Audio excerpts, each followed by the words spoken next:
It's time for all your binge-worthy pop culture news. Welcome to Up and Adam. Hi, guys. Welcome back. And do we have a treat for you today? Of course, we know that Ronald Richards, the powerhouse attorney who is making sure that we can get as much money back as possible for the victims.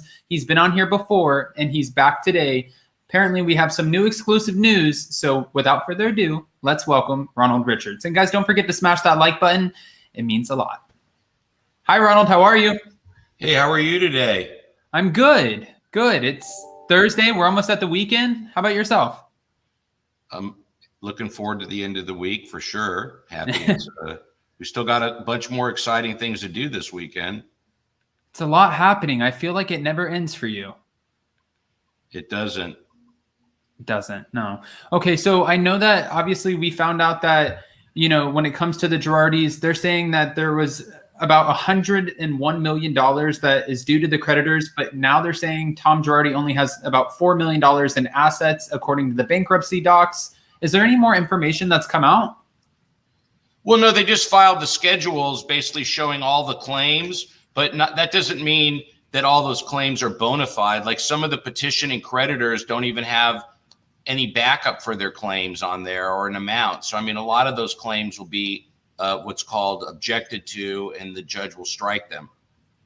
Okay. But it's not good that Thomas Girardi only has $4 million in assets, but that doesn't have anything to do with the great work that the trustee is doing as far as collecting settlements on the open cases and selling off memorabilia and other things.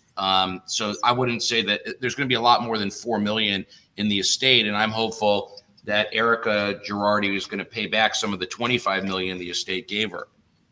Right. And as of now, do we have an update? Have there been any recent filings since the last time we spoke? We're filing a First Amendment complaint. Erika Girardi filed an appeal of the motion for reconsideration, which is shocking based on the fact that the judge spent 35 pages of telling her how frivolous her positions were, but they may never go through it, that maybe they just wanted to protect her rights. She has an unlimited source of money, it seems, to file one legal objection or motion after another, which is disappointing because that money could be spent on repaying some of the clients her husband defrauded or returning some of the receivables. But we're filing, hopefully before the end of this broadcast, a First Amendment complaint that's going to sort of lay out the story for everybody as to why she's liable for this money. Okay, so that, I'm understanding. Well, I'm kind of not understanding at this point because the judge keeps telling her you're allowed to say whatever you want as a lawyer. You can go on Twitter, you can go on social media, you can report what's happening with the case to us. And she keeps on objecting that? Yeah, she just keeps making me waste time and frankly money responding to her chronic complaints about me pursuing her like she's in charge of who gets to investigate her. It's preposterous and actually ludicrous that she's basically copied what her husband did for years when people tried to ask him questions about why he spent their money or why they weren't getting their settlements. He would threaten the lawyer on the other side, and she's taken a page out of that playbook, and she basically wastes my time trying to not have me talk about her cases or her facts about her cases. And then she also spends a lot of time threatening me in letters that she doesn't like what I'm suing her for, and she wants me to prove that she got the money directly. And I'm thinking, why would I need to prove that if the law firm spent $25 million, 14 of it on your credit card charges, and another 11 million to your personal vendors, your glam, your purses, your jewelry, your employees, your vendors, your brand people, agents, commissions? Why do I need to prove that you got the money directly when all the expenses were paid for you. It makes no sense to be like, am I missing something? Do you think if I pay $25 million to people you owe money to and it only benefits you, that somehow makes a difference? And if I just gave you the 25 million, what's the difference? Can you think of any? No. And, you said this is expensive, and it seems like she has this unlimited amount of money in order to keep challenging the fact that you're even a part of this case. I don't know how much something like that would cost. Can you break that down for us? What would cost? So for her, if the judge, writes out this 30-something page kind of answer of letting her know why it's acceptable for you to be on the case and say whatever you want to say, and she's objecting that obviously costs money, but how much money would something like that cost? You mean as far as me opposing her objections, or which aspect of it? Yes, as far as you opposing her objections. Well, I had to pay. I had to pay like a legal expert for the original motion to say that I'm allowed to talk about things. It's not in violation of any bar rules. That cost money. I had to hire a law firm to represent my firm separately, so I wouldn't, have a fool for a client. It's not good to represent yourself. You need to bounce it off somebody that's not part of the case, so you have competent counsel. And then the trustee had to hire a lawyer to represent her on the underlying order, which was different than the order that appointed me. I wasn't her lawyer for the lawyer that appointed me. I'm her lawyer to pursue Girardi. So, and then if they file an appeal and they actually go through with filing briefs, then we have to file a response brief and pay money to a lawyer yet again.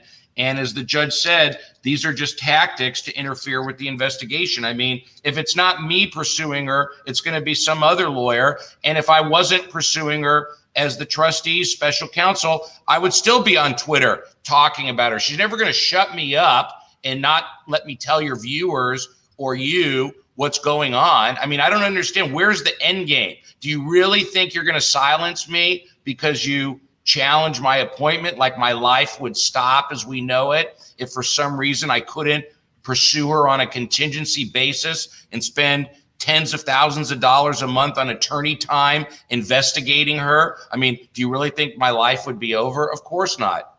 I would still be here. I have 80 other files to work on. And we're also hearing, and there's a lot of questions as to how Erika can afford, to pay her lawyers and then pay her lawyers to represent someone else in the case, because her lawyers, you mentioned this, her lawyers are also handling, is it the accountant? Yeah, she has her lawyer representing her divorce attorney, the accountant. They go through all the discovery, the thousands of pages they produced to me. I mean, she spent $600,000 so far. Who's paying for this? Where's this money coming from? I mean, she's getting mad because, frankly, I'm getting close to discovering where the source of this capital is. I mean, Adam, how many people would pay your legal fees for $600,000? I mean, that's not normal. It's either your money or you have a benefactor out there that's doing it. And why are they doing it? Are you in business with them? Are they holding money for you? I mean, what's the reason? If it was so legitimate, why wouldn't this person just say, yeah, Erika's my friend, I'm covering her legal fees, go away? I mean, that's the easiest way to do it. But because I feel there's something a little shady going on, they don't want to tell me where this money is coming from. So, of course, that makes me want to look harder. So eventually, though, whoever is funding this, the court will most likely make them show face and wonder, why are they funding this in the first place? Of course, because you can't, this is like the sickness with the 25 million. Her lawyer is irate that she would have to pay back the 25 million because the firm didn't give it to her directly. And, they're taking the position, well, she didn't know that she'd have to give it back. The firm just booked it as a receivable. I'm sure that's what they're going to say, which is outrageous. She knew when she signed all her tax returns that she was not paying taxes on a lower income amount because they were deducting the receivable. and it's her law firm. It's a community property asset, and she's signing all the returns. And it's not a defense to say, well, I don't read my tax returns. I don't know anything. She knew she was charging all those charges. Where did she think the money was coming from? And it doesn't matter what she thinks, frankly, which I've said before. People get very confused out there. I just have to prove she received value for the receivable. She could take the meritless position that she gets to keep the $25 million because she didn't know there was a receivable that went to her company. It's a personal services company. EJ Global didn't do anything but basically get the paychecks from the various shows she was on. And then when that started getting looked at, she started a successor company named Pretty Mess Inc., which is called a successor company. So we're suing both those companies and her, and she's trying to pretend, well, because the receivable was to my LLC, I don't have to pay it. But the LLC is completely owned by her. There's no capital in it. She doesn't get to use her LLC for an inequitable purpose. So she's got to do something about it, and that's why it's unfair. You can't just have an LLC with no money and drain it and then just say, I get to keep it. Right. Well, and we've heard multiple times on the show, and the show, again, the new episode just came out last night, but we've heard her say that she was kept away from the books. She wouldn't know that this money was being moved around or how it would be spent. But then we've also heard, and I don't know if this is a rumor, so this is why I want to ask you, we've heard that her signature has been on a few documents when it pertains to the books. So if your signature, well, one, is that true? And two, if it is true, wouldn't that signature just kind of confirm that you would have some sort of idea? Yeah, I mean, she signed a lot of the loan documents. She submitted a lot of the loan documents in the case, and the loan documents are signed. She's given up community property, subordinated. I mean, he had her sign a lot of documents. She didn't. It wasn't like a secret he was borrowing money. Got it. And, I do want to say, because one time when you were on here before, you said that it makes no sense that Tom Girardi would be living in the Pasadena mansion because, one, it's prolonging the sale of the mansion, and two, he's under a conservatorship but living at home, going out to lunch, nobody's there with him. None of it really added up unless it was just to prolong that whole process. And now we're seeing, him in a photo op in front of Belmont Village, looking into this assisted living facility, which you did say at one point, it would make most sense for him to check into one of these facilities, because if you are truly in need of that kind of medical care and a conservatorship, that would be the thing to do. But now we haven't seen him, like you said in your tweets, we haven't seen him with bags or anything checking into this facility. Do you think it was just a photo op, in your opinion, just to kind of calm people down and be like, look, I'm doing this and this is right, as another ploy? Well, I could tell you that I sent investigators there. That he wasn't there yesterday. I may go there myself today and walk right in. I don't know. I mean, he's just not there. I don't know why he is doing that. They would not know he's going there unless he told them. So I think it was just a photo op. Why was only one media source there? What do you think? The Daily Mail hangs out in front of his house? I mean, it's not like that. They basically set it up, and it's a month-to-month place. It's $9,500 a month, and it's not a great place for him. It's hard for me to believe he would live there. That's why I said if he really lives in a place like that, then I would believe it. Right. And, I'm just wondering, because I've read a lot of the comments under the tweet, and also from a lot of the blogs who have picked up on this whole Tom Girardi moving into an assisted living facility story. Could it just have been that he was checking it out and trying to see his options? Yeah, I think they just may have went there and then he either got paid for the story so they could take pictures. That's one way, because he's not restricted from working. So after the bankruptcy, they're only entitled to the stuff after, before the bankruptcy filing. So he's allowed to earn money if he wanted to. All right. And we also heard yesterday on a never before seen scene on the Real Housewives of Beverly Hills that Sutton at one point, when she knew that Erika Girardi was filing for divorce, before she actually saw any of the headlines, because we know they're not in good standings now, right? We're all watching the show, and you get the footage before we do. If she would have offered Erika the $1 million or $500,000 or any kind of money to get by, would that have made her subject to investigation in this case? Yeah. No, I mean, as far as Sutton being subject to investigation? Right. If she would have loaned Erika any kind of money. Yes. If she loaned her money, we would want to know why and how does Erika pay it back? But I don't know. I think that's a fair statement for sure. Okay. Yeah, I think that anybody that's Erika's creditor would be subject to review, but I don't.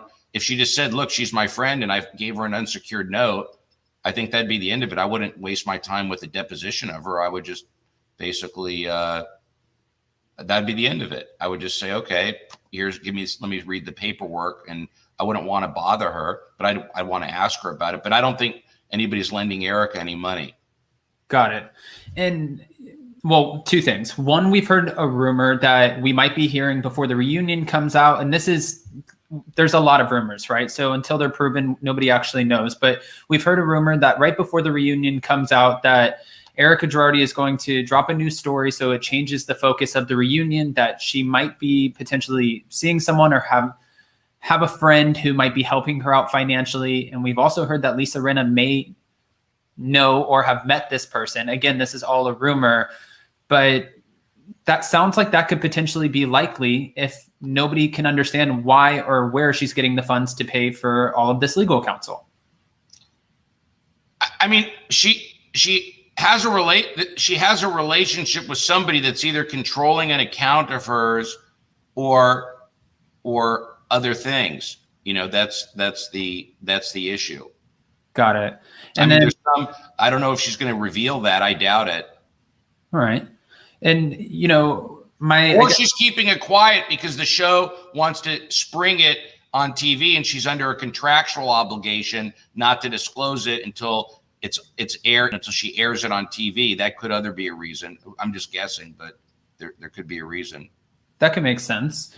And with you going on this merry-go-ride, so to say, I guess, of her trying to pretty much quiet you, make sure that you're not going on Twitter, make sure that you're not a part of the case. But the judge has already said, this is ridiculous.